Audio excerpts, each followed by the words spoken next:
off attempt at Doug's tune, written by a guy named Doug Dillard, who was born and raised not too awfully far from here in a town called Salem, Missouri. And I don't play banjo much yet. I love the banjo, but I don't play it very much, so I'm pretty rusty. Forgive me for that. I was going to relate to you a story that I've told several times to my grandchildren and anybody else who listens. But it's a snake story. When I was 17 years old, I drove a truck. I grew up in Illinois, and I drove a truck for the county highway department, and we was cleaning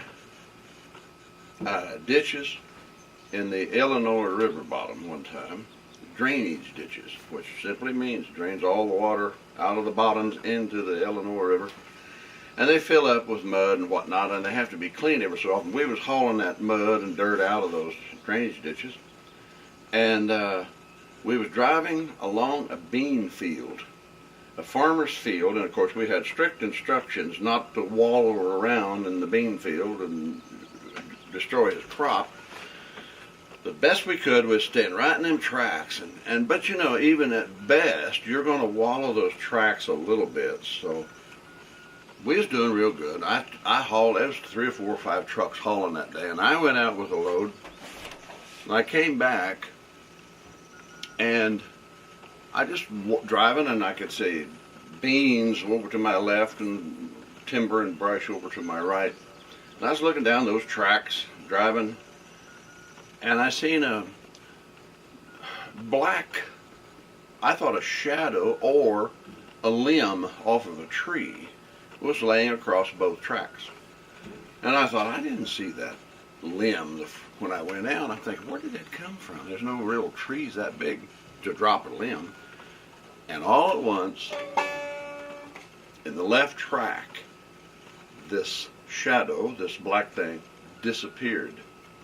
And I knew right then it was a snake. And boy, I tried my best to get up there and see what kind of a snake that was. Point of the story is this, that the width of those truck tires was a little over 9 feet in width, the dual tires. Width of that truck with the dual tires a little over, right at 9 feet, a little over. And then you consider that you wallowed that track out a little bit, it would be in excess, you may even be talking possibly 10 feet. Well, this snake was already out of sight on my right and hadn't crossed on the left side. So that I've often wondered, and I'm sitting here an old man today of 70 years old, and I still think back when I was 17, what kind of a snake was that? In the Illinois River bottom, now we didn't have anacondas, of course, but what we did have up there was what they call bull snakes, or chicken snakes, or king snakes.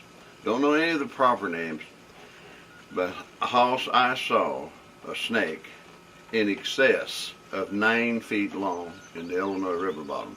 Anybody's got any information on that, or any input as to what kind of a snake that might have been?